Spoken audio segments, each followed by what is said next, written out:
हाँ दोस्तों, नमस्कार। पिछली क्लास में हम लोगों ने ऑक्सीकरण, अपचयन और रिडॉक्स क्रिया पढ़ लिया था। अब हम लोगों को पढ़ना है संक्षारण और विकृत गंधिता। पहले चैप्टर में केवल दो टॉपिक बची हुई है, एक संक्षारण और दूसरी विकृत गंधिता। तो सबसे पहले हम लोग संक्षारण समझ लेते हैं। पहली हेडिंग हम लोगों की हो जाएगी आज की, वह है संक्षारण। ठीक। संक्षारण का मतलब यह है, सीधे सीधे हम कहें तो जंग लगना। जंग लगना मतलब संक्षारण। तो इसकी परिभाषा अगर हमको लिखना है तो हम लिखेंगे जब धातुएं अधिक समय तक जब धातुएं अधिक समय तक अम्ल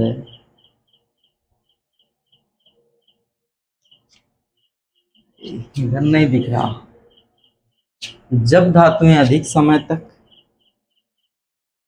अम्ल, जल या नम वायु के संपर्क में नम वायु के संपर्क में अधिक समय तक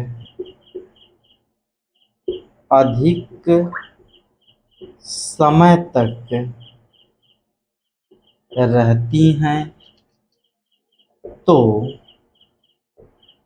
इनका क्षरण होने लगता है। इनका क्षरण होने लगता है। इस क्रिया को संक्षारण कहते हैं। ठीक। देखिए, जब धातुएं अधिक समय तक अम्ल, जल या नम वायु के संपर्क में अधिक समय तक रहती हैं तो इनका क्षरण होने लगता है।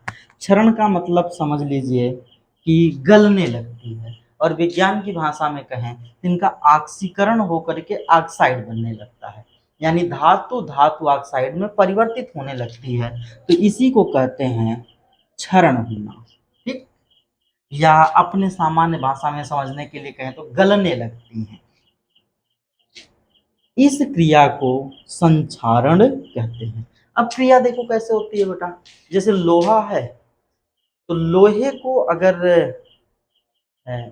ऐसे पानी में फेंक दिया जाए या फिर बारिश के मौसम में बाहर रख दिया जाए, ठंडक के मौसम में जब ओस पड़ती है, कोहरा पड़ता है, उस समय बाहर रख दिया जाए, तो इसमें जंग जल्दी लग जाती है। और जंग लगना ही विज्ञान की भाषा में क्या कहलाता है? संक्षारण कहलाता है। यदि किसी भी धातु को अम्ल के संपर्क में हम लोग रखें या उस पर अम्ल गिरा दें या बार बार कोई खट्टा पदार्थ उस पर गिर रहा हो, तो उसमें जंग जल्दी लग जाती है। या इसी तरीके से उसको पानी में डाल दिया जाए या बार बार पानी के संपर्क में रहे तो उसमें जंग जल्दी लग जाती है। या नम वायु, जैसे कोहरा है, ओस है, या बारिश के समय में नमी बहुत ज़्यादा होती है हवा में, तो उस समय जंग लगने के चांसेस ज़्यादा होते हैं। और जंग लगने को ही विज्ञान की भाषा में क्या कहा जाता है? संक्षारण कहा जाता है। तो समझ में आई बात कि जब धातुएं अम्ल, जल या नम वायु के संपर्क में अधिक समय तक रहती हैं, इनका क्षरण होने लगता है। क्षरण का मतलब ये अपने ऑक्साइड में परिवर्तित होने लगती हैं, और इसी घटना को हम संक्षारण या जंग लगना कहते हैं। ठीक। जंग जो होती है यह धातु की ऑक्साइड होती है। जैसे हमने लोहे की जंग को देखा होगा, जब किसी भी धातु में जंग लग जाती है अर्थात उसका ऑक्साइड बन जाता है तो वो बेकार हो जाती है, मतलब कि वह प्रकृति रही नहीं जाती। जो उस धातु की होती है प्रकृति बदल गई क्योंकि रासायनिक अभिक्रिया हो गई, तो यह हमारे लिए बेकार हो जाती है। यानी जितने भाग में जंग लगा वह हमारे लिए क्या हो गई? खराब हो गई। तो इसीलिए हमको संक्षारण से बचाना पड़ता है धातुओं को। तो धातुओं को संक्षारण से बचाने के लिए पहले हमको यह पता होना चाहिए कि क्यों उसमें संक्षारण होता है अर्थात जंग लगती है। तो उसमें क्या है भैया? अम्ल है, जल है और नम वायु है। जब इसके संपर्क में धातुएं अधिक समय तक रहेंगी तो उनमें जंग लगना आरंभ हो जाएगा। ठीक, यानी क्षरण होना आरंभ हो जाएगा और इस क्रिया को क्या कहेंगे? संक्षारण कहेंगे। जैसे अगर हम कहें कि लोहे में जंग लगना, इसके फार्मूले को हम बता दे रहे हैं। जैसे यहां पर लोहा है भाई, Fe, ठीक, लोहा ऑक्सीजन वायुमंडल की प्लस जल। ठीक, देखिए, हाँ, ऑक्सीजन की बात आई, अभी हमने बोला ना ऑक्साइड, तो ऑक्साइड बनता है तो ऑक्सीजन का योग होता है, और ऑक्सीजन का योग कहाँ से होता है? वायुमंडल की ऑक्सीजन। जैसे लोहे को, चांदी को, तांबे को, इसको हम जो है बाहर रखे हुए हैं या घर में रखे हुए हैं, तो इस पर जंग कहाँ से लग रही? जब ये नम वायु के संपर्क में आया, जब नम वायु के संपर्क में आता है तो वायुमंडल की ऑक्सीजन से अभिक्रिया कर लेता है, और जब तक इसमें नमी नहीं पहुंचेगी, यानी कि नम वायु या सीधे जल या अम्ल जब तक इसके संपर्क में नहीं आएगा, तब तक यह वायुमंडल की ऑक्सीजन के साथ अभिक्रिया नहीं करेगा। लेकिन जैसे ही कोई धातु नमी के संपर्क में आती है, वैसे ही यह वायुमंडल के ऑक्सीजन से अभिक्रिया कर लेती है। तो वायुमंडल की ऑक्सीजन तो वैसे भी पड़ रही है, लेकिन ये अभिक्रिया नहीं करती। कब तक नहीं करती? जब तक अम्ल जल या नम वायु के संपर्क में धातुएं ना आए, तब तक यह वायुमंडल की ऑक्सीजन के साथ अभिक्रिया नहीं करती हैं। जब इनके संपर्क में आती हैं तो वायुमंडल की ऑक्सीजन के साथ अभिक्रिया कर लेती हैं और अभिक्रिया करके ऑक्साइड बनाती हैं। तो भाई यहाँ पे हमने क्या ले लिया? आयरन, मतलब लोहा। यह है वायुमंडल की ऑक्सीजन और यह है जल। जब यह धातु जल के संपर्क में अधिक समय तक रही तो ऑक्सीजन का जुड़ाव हो जाता है इसमें, और ऑक्सीजन का जुड़ाव होकर के बनता है Fe2O3। ठीक, इसका ऑक्साइड बन गया Fe2O3। अब देखिए यहाँ पर Fe1 है और ऑक्सीजन 2 है, और यहाँ पर ऑक्सीजन 3 है, तो संतुलित करने के लिए भाई 2 और 3 संतुलित नहीं हो पाएगा, तो यहाँ पर हम 2 से गुणा कर देते हैं, तो 3 दूना 6 ऑक्सीजन हो गया, तो यहाँ पर हम 3 लिख दें, समीकरण हमारा ऑक्सीजन इसमें समीकरण में संतुलित हो गया। अब Fe कितना? 2 दूना 4, तो यहाँ पर 4 Fe लिख लेते हैं। अब उसके बाद जल का क्या रोल है? भाई जल है तो जल भी तो इसमें रहेगा, इंटू जल की मात्रा निर्धारित नहीं है, तो यहाँ पर हम H2O लिख देते हैं। अगर H2O लिख रहे हैं तो एक ही जल के अणु की बात हो रही है, लेकिन जब निर्धारित नहीं है, मतलब कि परिस्थिति के ऊपर निर्भर करता है, तो यहाँ पर हम लिख देते हैं X। ठीक, यानी इसकी मात्रा कितनी हो जाएगी? X H2O। ठीक, यह क्या है? X, यह जल की मात्रा है। तो जंग का सूत्र, लोहे की जंग का सूत्र क्या हो गया बेटा? Fe2O3 इंटू XH2, या तो हम ऐसे भी पढ़ दें 2Fe2O3 इंटू XH2O। ठीक, सामान्यतः इसको अगर हम Fe2O3 इंटू XH2O कह रहे हैं तो भी ये क्या है? सही। यह किसकी जंग है? ये लोहे की जंग है। ठीक, यानी कि यह लोहे का ऑक्साइड बन गया, और इसी को हम लोग क्या करते हैं? जंग कहते हैं। इसका रंग भूरा होता है। ठीक, जंग तो सभी लोग देखें। अब और कुछ धातुओं की जंग आपको हम बता देते हैं। जैसे चांदी, चांदी में जो जंग लगती है वो काले कलर की लगती है। जैसे मम्मी लोग पायल लेकर के आती हैं तो नया नया होता है, तो चमक रहा होता है, उसके बाद कुछ दिन यूज करने के बाद उसमें जो उसकी डिजाइन होती है, यानी जहाँ पर गड्ढे होते हैं, जहाँ पर पानी अधिक समय तक रुकता है, वहां पर ऐसा लगता है जैसे मिट्टी जम गई हो, तो वह मिट्टी नहीं होती, वह होता है चांदी की जंग। और चांदी की जंग किस कलर की होती है? काले कलर की होती है। ठीक, तो पायल में जो अ, उसकी डिजाइन में काला काला सा जमता है, वह मिट्टी नहीं होती, वह क्या होता है?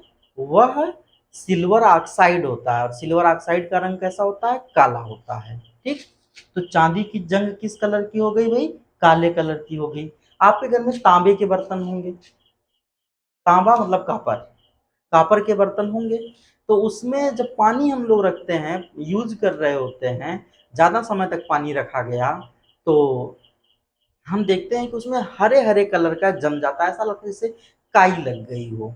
ठीक, वह काई नहीं होती, ये जो हरा रंग होता है वह तांबे की जंग होती है। तो तांबे की जंग किस कलर की हो गई? हाँ, तांबे की जंग हरे कलर की। लोहे की जंग भूरे कलर की, ये लोहे का ऑक्साइड है। चांदी की जंग काले कलर की, वह चांदी का ऑक्साइड है। तांबे की जंग हरे कलर की, वह तांबे का ऑक्साइड है। आगे बात समझ में? तो संक्षारण का मतलब समझ में आ गया कि संक्षारण वह प्रक्रिया होती है जिसमें कोई धातु अधिक समय तक अम्ल जल या नम वायु के संपर्क में रहती है, तो वायुमंडल की ऑक्सीजन से क्रिया करके ऑक्साइड में परिवर्तित हो जाती है, और यही जो उसका ऑक्साइड होता है उसी को हम लोग जंग कहते हैं। अब जंग से बचाने की व्यवस्था क्या है, यानी कि संक्षारण से सुरक्षा। अगर हम लोग बात करें तो संक्षारण से सुरक्षा कैसे कर सकते हैं, उस पर भी थोड़ा सा चर्चा कर लेते हैं। तो एक बात तो समझ में आ गई ना भैया कि संक्षारण, अगर कोई ये पूछे कि संक्षारण किस रासायनिक प्रक्रिया के तहत होता है, यानी कि संक्षारण होता है तो कौन किस प्रकार की अभिक्रिया होती है, तो इसमें हम लोग बता सकते हैं कि संक्षारण ऑक्सीकरण की अभिक्रिया है, यानी ऑक्सीकरण के कारण संक्षारण होता है, क्योंकि ऑक्सीजन जुड़ रही थी, और ऑक्सीजन का जुड़ना, वायुमंडल की ऑक्सीजन तो भाई जुड़ रही ना, तो ऑक्सीजन का जुड़ना क्या कहलाता है? ऑक्सीकरण कहलाता है। तो संक्षारण ऑक्सीकरण के कारण होता है। अब हम संक्षारण से सुरक्षा की बात करें।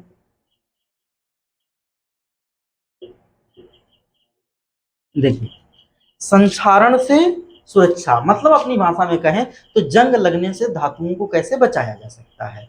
हम लोहे के बारे में बात कर लें कि लोहे को कितने प्रकार से हम जंग लगने से बचा सकते हैं। जैसे अ, घर बना, हम लोगों का छत पे रेलिंग बन गई, मान लीजिए लोहे की, जब लोहे की रेलिंग बन गई और अभी हमको घर पूरा कंप्लीट हो जाना है, उसके बाद फिर पेंटिंग होगी, तो रेलिंग बाद में उसका नंबर आएगा करने का। तब तक जो है उस रेलिंग में जंग ना लगे, खिड़की में जंग ना लगे, तो उसके लिए हम लोग क्या करते हैं, उस पे जला हुआ मोबिल पोत देते हैं। मतलब कि उस पे तेल, ऐसे जो है तेल से पुताई कर देते हैं मोबिल से। अब वह काफी समय तक उस पे बना रह जाता है, तो अब वह हवा जब उससे आएगी तो उससे फिसल करके निकल जाएगी, नम वायु आएगी तो फिसल करके निकल जाएगी, तो संक्षारण नहीं होगा। यानी एक बात समझ में आई कि संक्षारण से सुरक्षा में पहले हम उस पर तेल का लेप कर दें, तेल का लेप कर देंगे तो संक्षारण से बचे रह सकते हैं। ठीक, दूसरी बात करें, जैसे जो हम लोग साइकिल चलाते हैं उसकी चेन लोहे की है। अब बारिश का समय है या फिर ठंडी का समय है, अगर उसमें हम ग्रीस ना लगाएं या तेल ना दें तो उसमें जंग लग जाती है, और जंग लग जाएगी तो टूट जाएगा। इसलिए वो सही चले, और साइकिल भी तो अच्छी चलानी है। अगर जो है जंग लग गई साइकिल के चेन में तो हमको ज़्यादा मेहनत करनी पड़ेगी साइकिल चलाने के लिए। इसलिए हम लोग क्या करते हैं, साइकिल में तेल दे देते हैं या तो ग्रीस लगा देते हैं। तो एक दूसरी बात आ गई कि ग्रीस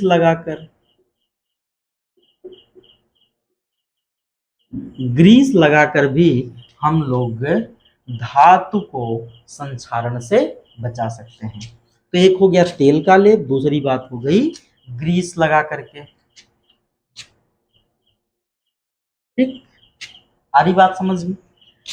भाई जब घर वर बन गया हमारा, अभी तो हम लोग जो है तेल का लेप लगाए थे रेलिंग पे, फिर घर बन गया, एंटिंग पेंटिंग हो गई, तो अब जो है उस पे हम लोग उसको अच्छा भी लगने के लिए और लोहे को जंग लगने से बचाने के लिए उस पे हम पेंट लगा देते हैं। क्या लगा देते हैं? पेंट लगा देते हैं। तो पेंट लगा करके, तेल का लेप लगा करके, ग्रीस लगा करके और पेंट लगा करके हम लोग धातुओं को जंग लगने से बचा सकते हैं। हम लोग देखेंगे हम लोगों के घरों में जितनी भी लोहे की चीजें होंगी उसमें क्या करते हैं, उसमें हम लोग पेंटिंग कर देते हैं। पेंटिंग करने के दो फायदे हैं, एक तो उसकी खूबसूरती बढ़ जाती है, अच्छा लगने लगता है। दूसरा यह है कि उसमें जंग से भी सुरक्षा हो जाती है, संक्षारण से सुरक्षा हो जाती है। अगर हम लोग पेंट ना लगाएं तो फिर उसमें जल्दी जंग लग जाएगी और खराब हो जाएगा। एक अंतिम बात कर लेते हैं, धातु पर धातु की परत चढ़ा करके, यानी जिसको बचाना है उस पर हम उससे कम क्रियाशील धातु की परत चढ़ा दें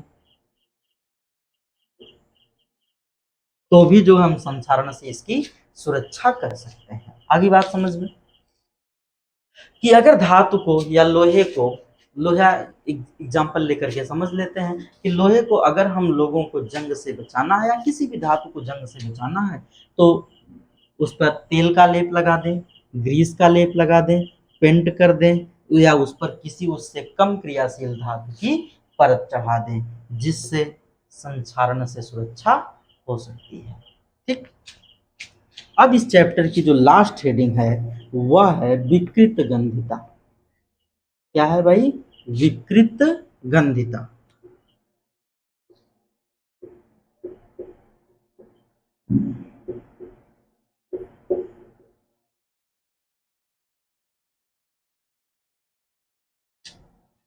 देखिए, इसकी परिभाषा अगर लिखना है तो हम लिख सकते हैं, जब वसा या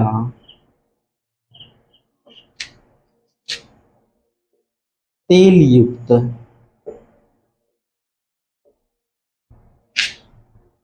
युक्त खाद्य पदार्थ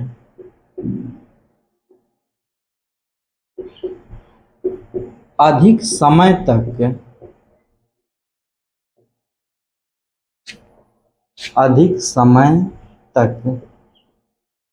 रख देने पर उनके स्वाद तथा गंध में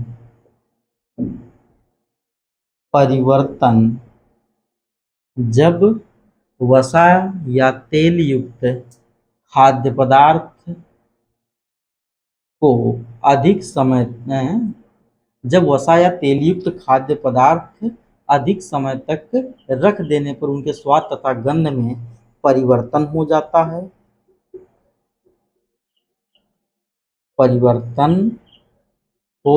है, यह क्रिया विकृत गंधिता कहलाती है। यह क्रिया विकृत गंधिता कहलाती है। देखिए, जब हम लोग खाद्य पदार्थों के या भोज्य पदार्थों को अधिक समय तक रख देते हैं तो उनके स्वाद और गंध में परिवर्तन हो जाता है, और यही स्वाद व गंध में परिवर्तन होना क्या कहलाता है? विकृत गंधिता, जिसको हम कहते हैं कि खाना खराब हो गया, भोजन हमारा खराब हो गया, अब खाने योग्य नहीं बचा क्योंकि ज्यादा समय का बना हुआ है। अभी तो गर्मी का समय चल रहा है, सवेरे का बना हुआ खाना अगर हमारे पास फ्रिज नहीं है तो हम शाम तक नहीं खा सकते, और बाकी फ्रिज में रख करके खाना खाना भी नहीं चाहिए। ठीक। क्या मतलब है? ताजा खाओ, अच्छा खाओ, बाकी अधिक समय तक भोजन को सुरक्षित रखने के लिए फ्रिज का सहारा ले सकते हैं। अब देखिए, जब वसा या तेल युक्त खाद्य पदार्थों को अधिक समय तक हम छोड़ देते हैं या अधिक समय तक रख देते हैं तो उसके स्वाद तथा गंध में परिवर्तन हो जाता है, और स्वाद तथा गंध में यह परिवर्तन विकृत गंधिता कहलाता है। ठीक। यानी कि खाना खराब जो हो जाता है, इस क्रिया को विज्ञान की भाषा में हम लोग क्या कहते हैं? विकृत गंधिता कहते हैं। आगे बात समझ में, यह क्रिया भी ऑक्सीकरण के कारण होती है। ठीक। ऑक्सीकरण के कारण का मतलब थोड़ा सा हम समझाते हैं। देखिए, जैसे हमारे घर में सब्जी बनी और इसको हम एक बर्तन में रखे और इसको ढके नहीं, खुला रख दिए, और एक दूसरा बर्तन लिए, इसमें जो है सब्जी रखे और इसको हमने प्रॉपर क्या कर दिया? ढक दिया। कौन कौन सी सब्जी जल्दी खराब हो जाएगी? हाँ, जो खुली होगी, क्योंकि इसमें यह हवा के संपर्क में ज्यादा रही और हवा के संपर्क में अधिक रही, तो जो वायुमंडल की वायु है या हवा के अंदर की जो ऑक्सीजन है वह इसके साथ क्रिया करके इसके स्वाद तथा गंध को परिवर्तित कर देगी, यानी इस भोज्य पदार्थ का ऑक्सीकरण हो जाएगा। और जब ऑक्सीकरण हो जाएगा तो स्वाद और गंध में परिवर्तन हो जाएगा, यानी कि भोजन हमारा खराब हो जाएगा। इसीलिए घर में जब भी भोजन को रखा जाता है तो उसको ढक करके रखा जाता है। हम सोचते हैं कि ढक करके इसलिए रखा जाता है क्योंकि उसमें कोई इंसेक्ट ना पड़े। भाई इंसेक्ट ना पड़े ये भी बात सही है, लेकिन अगर वो खुला रखा जाएगा तो बहुत जल्दी खराब हो जाएगा, इसलिए उसको ढक करके रखते हैं। अब इसी को देख लो, अगर यहीं पर हम लोग एयर टाइट बर्तन में रख दें, यानी कि जिसमें हवा ना जा सके, कैसा बर्तन हो, एयर टाइट हो, वायुरोधी बर्तन हो, तो यह ज्यादा समय तक सुरक्षित रह जाएगा। खुला वाला सबसे पहले खराब होगा, नॉर्मल प्लेट से ढका हुआ उसके बाद खराब होगा। और अगर एयर टाइट बर्तन में रख दिया जाए कि जिसमें हवा ना प्रवेश कर सके तो यह और देर में खराब होगा। और इसी की जगह अगर हम लोग जो है फ्रीज में रख दे रहे हैं, इसी की जगह हम लोग किस में रख दे रहे हैं, फ्रीज में रख दे रहे हैं, तो यहाँ पे तापमान बहुत ज़्यादा कम हो जाएगा। जब तापमान कम हो जाएगा तो यह ऑक्सीकरण की क्रिया बहुत ही देर में होगी। ठीक, तो समझ में आ गई बात विकृत गंधिता। विकृत गंधिता का मतलब यह है कि जब भोज्य पदार्थों को अधिक समय तक रख देते हैं तो उनके स्वाद तथा गंध में परिवर्तन हो जाता है, यही क्रिया विकृत गंधिता कहलाती है, जिसको आम बोलचाल की भाषा में हम लोग कहते हैं खाना खराब हो गया। अब इसमें से जो है पुराने भोजन जैसी स्मेल नहीं आ रही है, उसकी स्मेल खराब सी आ रही है। अगर उसको गलती से मुंह में डाला जाए तो वह जो है वो खराब टेस्ट होता है। ठीक, अब इससे बचाव यानी विकृत गंधिता से सुरक्षा, तो विकृत गंधिता से सुरक्षा के दो तरीके हैं। एक तो इसको एयर टाइट बर्तन में रखा जाए तो ज़्यादा समय तक भोजन को रखा जा सकता है। दूसरा, अगर इसको कम तापमान में रख दिया जाए अर्थात फ्रीज में रख दिया जाए तो भोजन अधिक समय तक सुरक्षित रह सकता है। ठीक, आगे बात समझ में। तो ये चैप्टर आप लोगों का समाप्त हो गया। इस चैप्टर के नोट्स आप लोग बना लो, अलग से लिख लो। अगर आपने विद्यालय में फेयर लिखा हुआ है उसके बाद भी अगर आप जो है इस वीडियो को देख करके फेयर बना रहे हैं तो उससे आपको अधिकतम याद हो जाएगा। जितना आप याद करोगे रट्टा मारोगे तो भूलेगा, लेकिन अगर आप इसको देख करके एक नोट्स बना ले रहे हो, मत महंगी कापी लो यार, रफ पे लिख डालो, लेकिन क्या करो उसको लिख डालो। अगर नहीं लिखोगे तो फिर आपका मन नहीं लगेगा पढ़ने में, और लिखोगे तो पहली बात तो मन लग जाएगा, दूसरा ये है कि आपको समझ में आ जाएगा। आप चूंकि अपने से लिखे रहेंगे, अपने से बनाए रहेंगे, तो उस समय ये आपका ज़्यादा तेज चलेगा।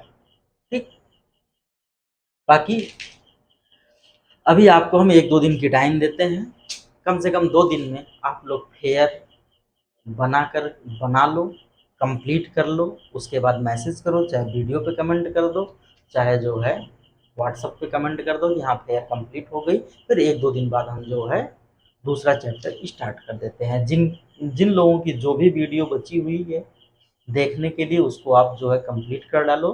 देते हैं 2 दिन की समय, 2 दिन में ये सब फाइनल करो, फिर जल्दी ये दूसरा चैप्टर शुरू कर दिया जाए।